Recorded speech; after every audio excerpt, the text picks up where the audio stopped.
are tuning in by design or by accident, whether you're watching live or later on video. I am always glad to have moments with all of you, and especially at this time of deliberate distancing, um, physical distancing.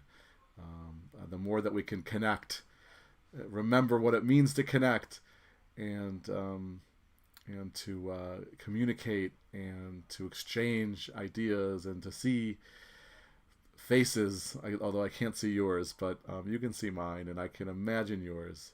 And I'm speaking to not myself, even though I'm sort of forced to look at myself. Speaking not to myself, but to other people. And So when we don't have to be so physically distant, when that time comes, I don't want us to be too out of practice. I want us to get back to being able to relate to each other and connect to each other and care about each other. So we have to do those things virtually for now, so that when we can, when it's safe to do them in the real world, we'll still be good at it. That's my hope. So this is From the Left Wing. I guess the other thing I want to say is, as long as I went down that road a bit about looking at myself, which is sort of a bizarre feature of especially this kind of a broadcast, as opposed to Zoom, which at least you have the opportunity to see other people's faces. I made this decision to go this way for this specific program, but I have appreciated that aspect of Zoom. But anyway, because I'm forced sort of to look at myself, I'm also noticing that if you look at what I used as sort of I guess a logo of sorts for this From the Left Wing broadcast I've been doing twice a week since back in April, I believe. I included the very first original column from the Left Wing series of columns that I was privileged to write for a couple of years. And that was the very first one as it looked in the Federation website. And I guess I've aged. If I look at myself and I look at my picture that I gave them those years ago, and clearly my look has changed a little bit. And part of that is due to the quarantine, and part of it is just sometimes we change the way we look a little bit. Anyway, just hard for me to avoid seeing that picture and then seeing my image as I communicate to you. So I'm going to forget about me. Enough about me. Now on to the column, which, as I've explained in the previous episodes, what I decided to do was to spend a little time reading out loud these columns that I wrote 10 years ago for a couple of years as part of a Jewish Federation effort to sort of get a variety of rabbinic voices. And so they asked us, a number of us, to write monthly columns, and I decided to kind of stake out a position spiritually, religiously, Jewishly with those columns, and I called it From the Left Wing, that I was going to speak to a left-wing Jewish religious perspective, some personal stories and some experiences and some theologies, philosophies that I believe put me on the left, certainly on the left side of the spectrum, because left-right is always a spectrum, but even close to, maybe not at the edge of left-wing Judaism, but certainly floating near that. And certainly compared to the other columns, which were written by wonderful rabbis, from very traditional to liberal, I would say that at least what I wrote was, I would say, the most left-wing. So I think I did live up to the name of the column. So anyway, decided to read them, and I started doing that twice a week, and I've enjoyed it. I've gotten some good feedback. They'll live as videos for, I guess, quite a long time on CRC's Facebook pages and our YouTube channel, and I think also our website. So there you go. So they did kind of disappear from the Federation website, all the rabbinic columns I think they revamped, retooled, and then they were kind of gone. And they were even gone from my page on the CRC website. So it's kind of nice that they're back, and I did read them through before I decided to do this broadcast, and they really do. While they're, there's certainly some of them are dated. The stories happened 10 years ago. Very, very, very, the way I view Judaism and religion is very similar, if not almost always the same as what I wrote 10 years ago. And again, that could be good, that could be bad, it could be both, meaning that I'm consistent, think I have integrity, but it also might mean I'm stubborn and I don't change. I'll let others decide that. Let's see. So, the other thing I want to say before I kind of begin officially, formally, is that I've lost somehow on where I broadcast from and how we stream this out. I used to be able, to the right of me, not that you can see that, see the chats, the comments as people post them on the various platforms. For some reason that kind of disappeared, and myself and my technical advisors have so far been unable to retrieve that for me. So looking on my phone doesn't seem to work because it just feels like I'm looking away too much. So for now I won't be able to see what you comment mostly. So I'm sorry about that, because I really have enjoyed reading the comments and the questions and responding. Hopefully, maybe by Thursday, hopefully by next week, we'll get that back for me. But for now, don't think I'm ignoring you. If you post a comment, I will try to go back if there are comments and address them afterwards. But I won't be able to do that in real time. So sorry about that. So this is from the left wing. I want to provide a very brief explanation of what I mean by that. The left-right spectrum, which most often I think is used for politics. Left wing, right wing, centrist. Where do you fall on that spectrum? Here I mean it. I'm using a similar metaphor, right? Left wing, right wing. A similar metaphor for how about religious behavior and religious thought. Religious philosophy and theology. There's also a left and a right. Again, most people fall somewhere in the spectrum.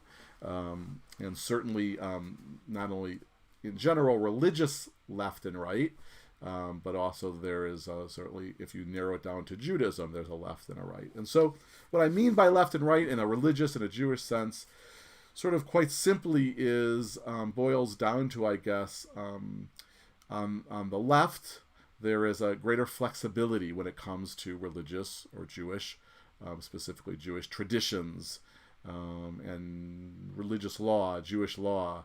And on the right, there's less flexibility and more sort of, more traditionalism, sticking to the tradition. So on the left, when it comes to the left wing, there's much more of a permission, desire to change some of the ancient traditions, alter them, adapt them, to drop some that feel like they're outmoded, or even in some cases, don't comport with modern or contemporary ethics or morality. That's there. To adopt new practices, to some Jewish practice or behavior or thought that isn't part of the ancient tradition, but that feels like it is informed by the history and the sort of stream of Judaism, but sort of is invented in a more modern or contemporary arena. So much more openness to that towards the left, and much more guarded and even closed as you get further to the right. That includes, the openness or guardedness, depending left or right, when it comes to dialogue with with people of other religions, faiths, or traditions, or even sort of acknowledging or somehow adapting practices from other religious traditions and faiths. Again, more openness on the left and more guardedness, more traditionalism on the right. You can go up and down the line, and we've talked about this since I started this column. There's also new ones that sometimes come from the column that I'm going to read, and so as a way of transitioning, the column I'm going to read, I think, introduces an aspect of left-right that I haven't spoken much about. A little bit when we did the one about day school, public school, and our choice as a rabbinic family, or a family that includes a rabbi, to send our children to public schools for their elementary schools and middle schools. So to what degree, does religion, to what degree does religion play a role in your life, and to what degree do you allow secular, non-religious, sort of anything, material or traditions or media, entertainment, how much do you let that be part of your life? And again, I think you'll see after I read the column, and we can talk about it a little bit after, as you go to the right, there's less and less willingness, or should I say, religiosity plays a bigger role in one's life, and the secular role kind of diminishes as you get towards the right, and as you get towards the left, again, the spectrum is of people who are consider themselves religious.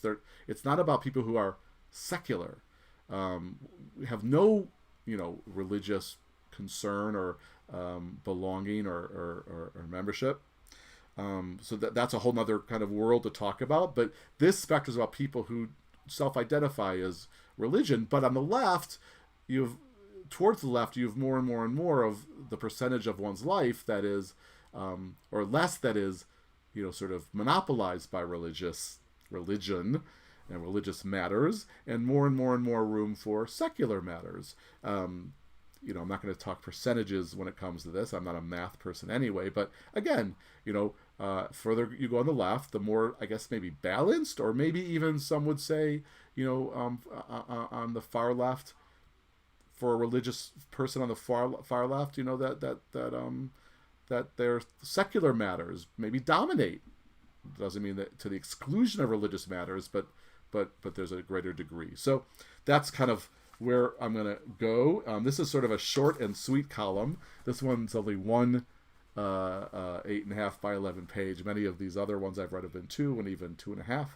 So this one is a little breezy. And I think it might even be lighter in terms of subject matter than some of the others, which is fine. But it starts with sort of a humorous anecdote that I'm glad I preserved, because I probably would have forgotten it if I didn't put it in the column. In fact, I did forget it until I pulled out these columns to prepare for this series.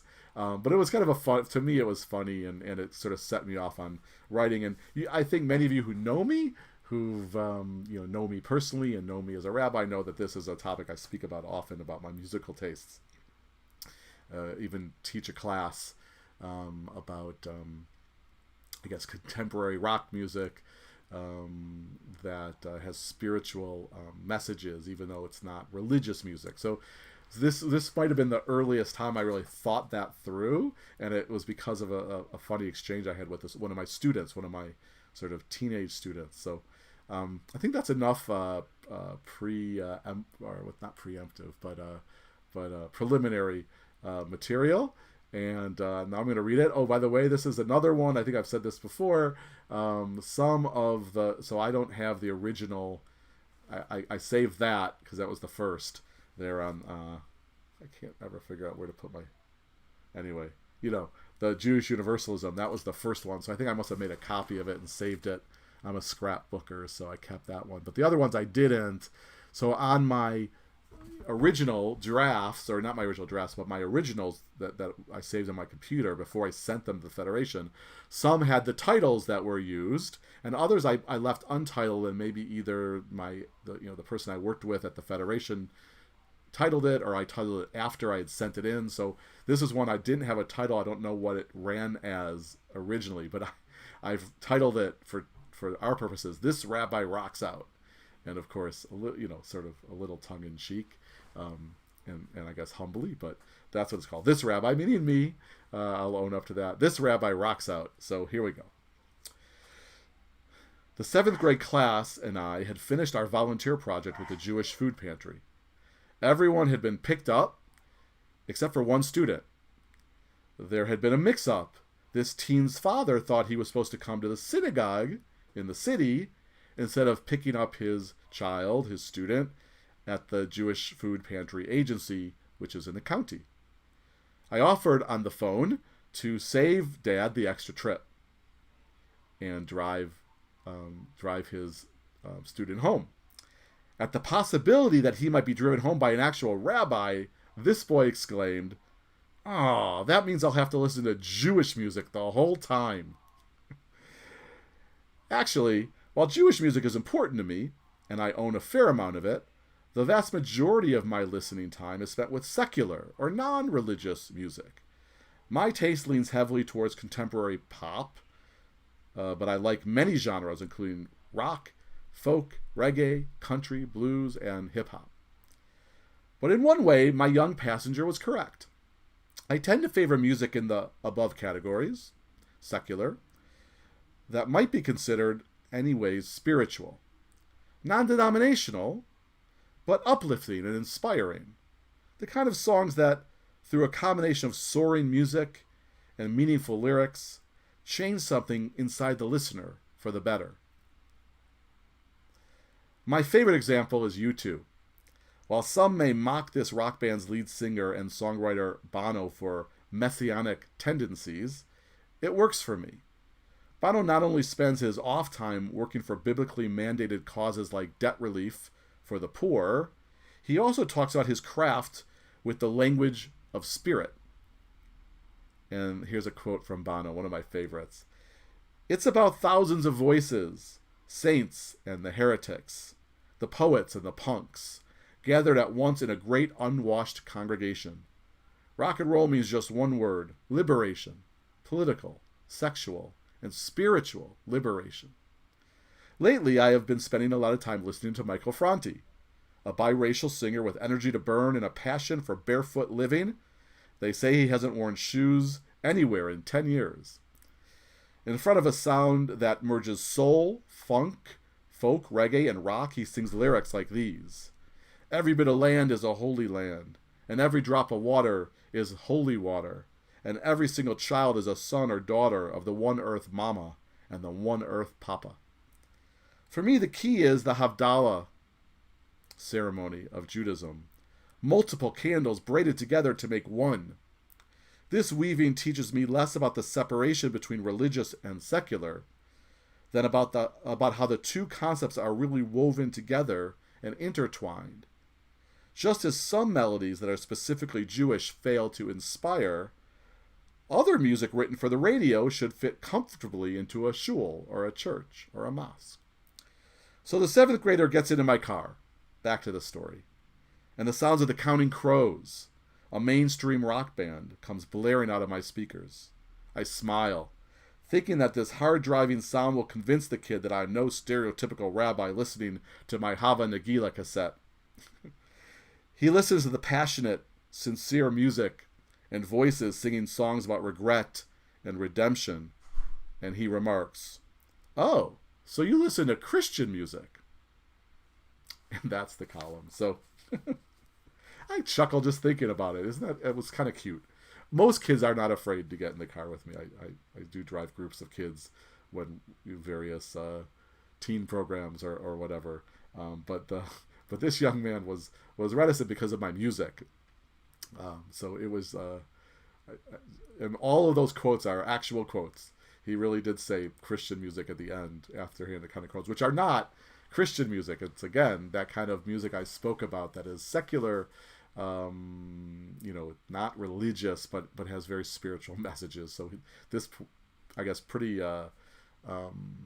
sophisticated music listener kind of picked that up from it. So anyway, that's This Rabbi Rocks Out, which of course, as many of us learn as we get older, no matter what music we listen to, the younger generation thinks we're not at all with it or hip, and I've gotten much more fine with that. The other thing I'll say about that column, and some of you will absolutely know this, the two artists that I did mention, well, I guess I mentioned three with the Counting Crows, but certainly U2 and Michael Franti. 10 years later, I'm still talking about Michael Franti and U2 and still listening to them and now incorporating their music into services. So again, I'm consistent.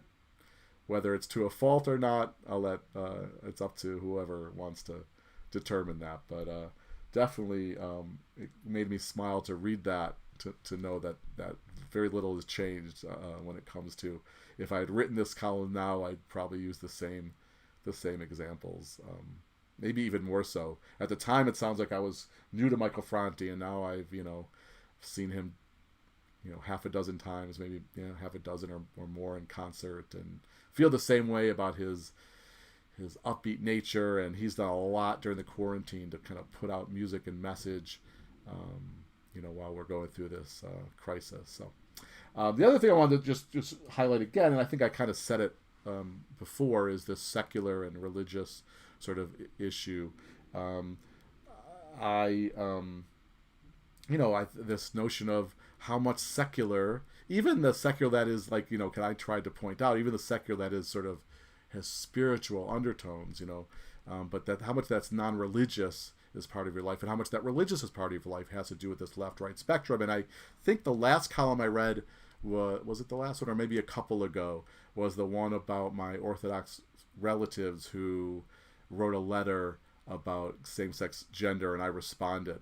So that same family, very close family to us, they raised their kid. They're again, not on the right edge of the spectrum Jewishly, religiously, but they're close, and they're certainly right wing. I remember when my kids were growing up with their kids, they were very adamant about not introducing any secular, let's just say, entertainment, whether that's books or music. And I think one time my daughter wanted to hear a Disney tape or something like that, and absolutely not. Disney, very innocuous and innocent, and certainly nothing that would be, nothing that I would think as a left-wing person, offensive. They were adamant as to not letting their children be exposed to that type of entertainment that didn't have any religious sort of aspects to it. So I think that's something that's really interesting. Although I'm a rabbi and I'm Jewish and I consider myself religious, a large part of my life has to do with secular. I concern myself with secular matters, totally non-religious. Again, we could get mathematic about it and do percentages, and I'm sure there are people whose lives are even more secular. There are other religious people or other Jews who consider themselves religious, whose lives are more secular than mine. But I'm definitely on the left end of that, and don't apologize for it. I love the side of my life that is religious, and the side that's secular. And like the Havdalah candle, there's, to me at least, some of that is just very intertwined, and some of what is maybe considered secular by those in the right, to me, is very religious or spiritual. That word, I think, is a tough one. For right-wing religious people, the word spiritual, I think you'd have to get this from somebody on the right, but I think that feels like a secular term, kind of fancied up. But I think there's much more of an intertwining. But even so, even without thinking about the Havdalah candle, my life is filled with religious aspects and secular aspects, and kind of like it that way. And again, and again, even on the right, I think unless you're really talking about in Jewish terms, Charedim,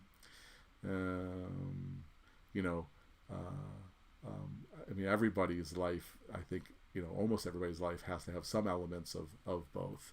I think a religious or a right-wing religious person would say that, let's say, a totally secular concern, let's say like food, right? That you might, off the top of your head, you might say that's, it has nothing religious about it, but of course it does. If you keep kosher and you make blessings, so you can. I think a religious right-wing person might say, you could take anything that's seemingly normal or secular or ordinary and imbue it with religion.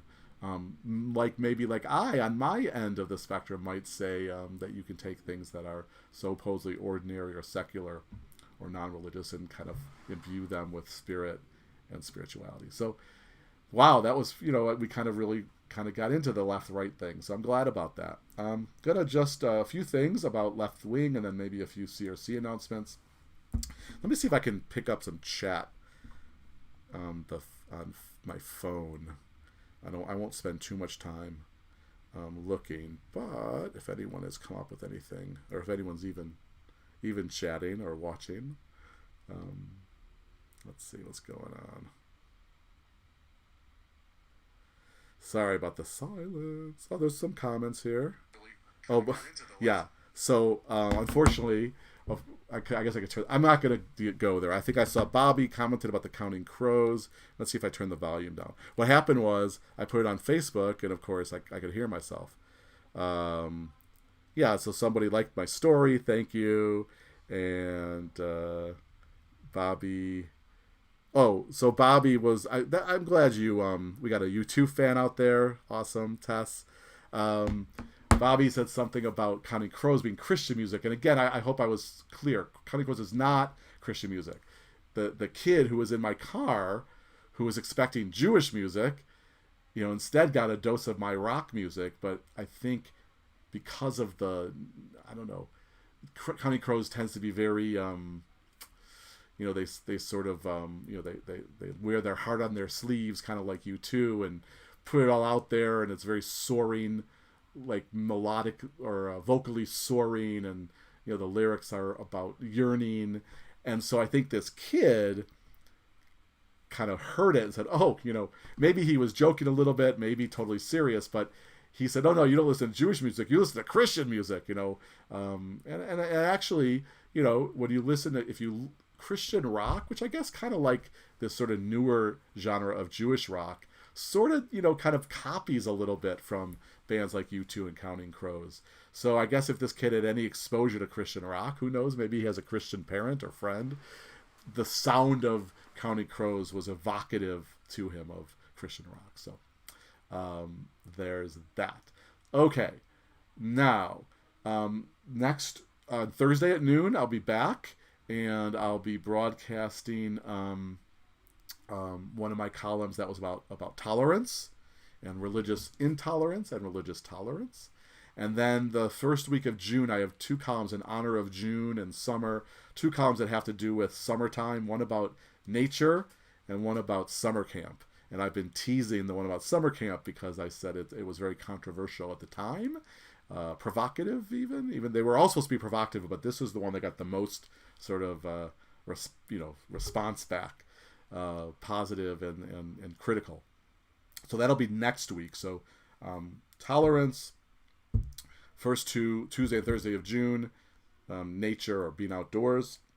And I think I can go through about a month from now, almost at the end of June, I'll be finished with all my columns, and I'll sort of sign off for the last time and think about something else I can do while we're still in quarantine. But I've really enjoyed this, and I continue to enjoy this. I hope you have too. And thanks for being there. Thanks for being you. I love you all. And I'm keeping you in my thoughts and prayers so that you're well, and those that you love are well, and that the whole world kind of as little suffering and as little loss as we can muster in this pandemic. That's what we all hope for. So I'm gonna do my sign off from the left wing. I'm Rabbi Randy Fleischer, and have a good rest of the day.